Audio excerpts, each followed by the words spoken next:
Olá pessoal, tudo bem? Muito bom contar com a presença de vocês em mais uma aula. Eu sou o professor Alberto Veras e hoje vamos conversar sobre a competência tributária.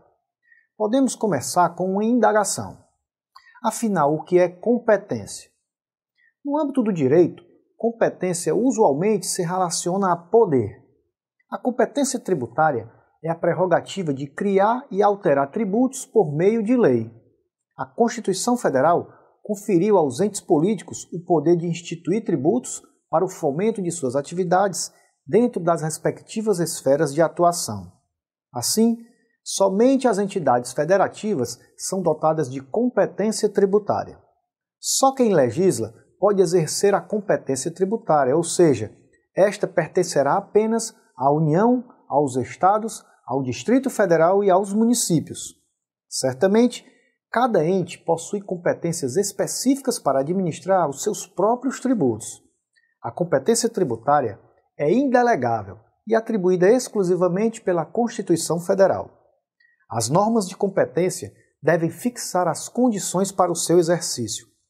Obviamente, a competência não pode ser absoluta, pois deve haver um equilíbrio entre o poder estatal e os direitos dos indivíduos.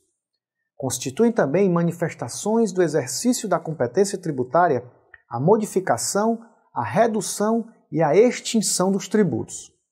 E como se manifesta essa competência tributária? O veículo normativo por meio do qual é exercida a competência tributária, como regra, é a lei ordinária da entidade federativa competente para a instituição do tributo. Assim, por exemplo, se o tributo é federal, a competência tributária para sua instituição é exercida por uma lei ordinária da União. A Constituição utilizou diversas técnicas para a distribuição da competência tributária entre as entidades federativas. Vamos analisar agora cada uma delas. A competência exclusiva ou privativa é aquela atribuída a uma determinada entidade federativa, afastando a possibilidade de exercício simultâneo por outras pessoas. É utilizada para os empréstimos compulsórios, os impostos e na maioria das contribuições especiais. Já a competência comum é outorgada simultaneamente a todas as entidades federativas, de modo que será exercida especificamente pelo ente que realizar a atividade a ser remunerada pelo respectivo tributo. A competência comum é usada nas taxas e contribuições de melhoria. Temos também a competência especial ou extraordinária, que é conferida à União, no caso de guerra externa ou na sua iminência, para a instituição de impostos extraordinários de guerra. A competência concorrente é aquela atribuída a mais de uma entidade federativa, mas não a todas. Como exemplo, temos o caso da Contribuição de Iluminação Pública, a COSIP, que pode ser arrecadada somente pelos municípios e Distrito Federal. Por fim, a competência residual é atribuída à União, que pode instituir por lei complementar impostos não previstos na Constituição Federal e novas fontes de custeio da Seguridade. Vamos concluir a nossa aula de hoje falando dos atributos ou características fundamentais da competência tributária, que são as seguintes: indelegabilidade, privatividade, facultatividade, irrenunciabilidade, incaducabilidade e inampliabilidade. O primeiro atributo da competência tributária é a indelegabilidade. Significa que a entidade competente não poderá transferir por vontade própria a aptidão para instituir tributo a outra pessoa.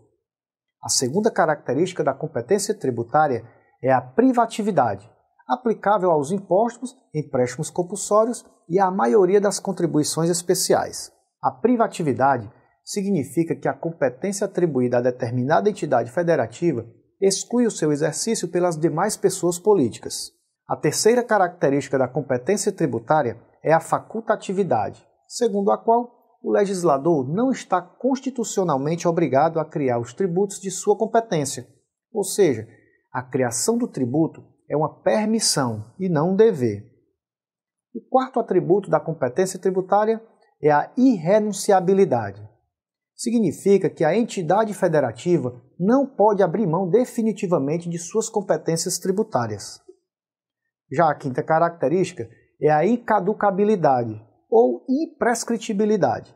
Significa que não há prazo para o exercício da competência tributária, ou seja, A falta de uso não faz a competência tributária desaparecer nem ser transferida a outra entidade.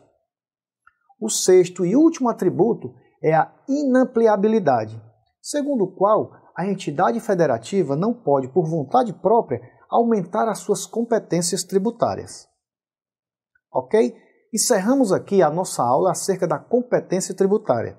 Aproveite para conferir o material sobre este tema disponibilizado em sua área do aluno. Bons estudos e até o nosso próximo encontro.